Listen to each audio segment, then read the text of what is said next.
Welcome back to BT. Here's a good one. Why aren't we getting the Xbox like my friend did, or a trip to Mexico like my classmate? Our parenting expert, Julie Freedman Smith, now with how to avoid keeping up with the Joneses during the holiday season. Good morning to you, Julie. Good morning. Aren't we all having these conversations right about now? Well, lots of people are. My clients have asked me that. People Yes. phoning into Parenting Power have asked that over the last little while. How do we explain that Santa's bringing big gifts to one person's house? Yes. But not to our house. Right.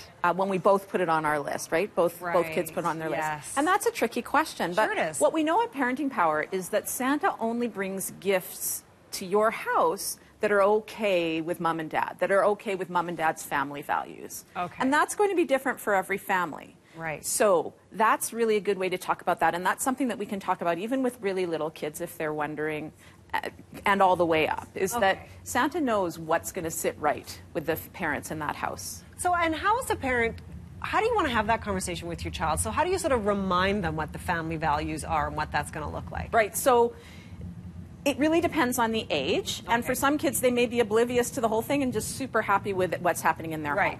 However, if you get that question, that's a good way to answer it. And it's really important for each of us, you know, things change, and perhaps last year financially things were different than they are this year, and what you did in the holidays last year is not going to be the same this year. So if you know that, and you have a sense that even for yourself as the adult in the family, I'm feeling a little disappointed about our situation, that's a perfect opportunity to share with the kids. At various age levels, appropriately, you know, our budget for the holidays is this much. Right. And we know we want to have a really nice meal, and we know we want to maybe go and see a movie this holiday season. Right. That's going to be... So for gifts, we only have this much left. Right. So maybe we decide as a family we're going to just buy a family gift. Or let's just be aware that the only big gift that's coming is the one from Santa, and we're going to spend the money on other things. Or, you know, it's not only a Christian thing, because also at Hanukkah, some people get presents all 8 nights. And some people only get one present. Right. And so it's really just about clarifying those expectations up front. And that can feel a little bit crass.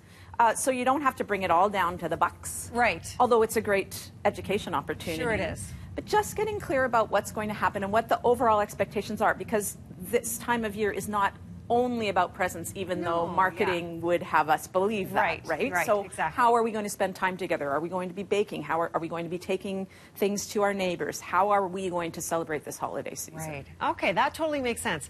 Then what do you do if you do have a child that is then disappointed? Do you say, hey, it's okay to feel disappointed? Absolutely. Right? Disappointment is a feeling we all get very used to in life, right? Yes. And so part of that is knowing what that feeling feels like, and knowing that we can get through that feeling and come out the other side. So it's okay to have that feeling. Okay. You could write about it. You could cry. You could stomp your feet. You could color. Right. You could sit. And then you can say, okay, that feeling's passing. That's a great thing to teach kids. Right. And a good reminder for ourselves is that feelings pass. Feelings change. Right. Disappointment happens. And I know you can handle that. And you can handle that and move on. Okay, terrific. And then very quickly, now's the time to have these conversations?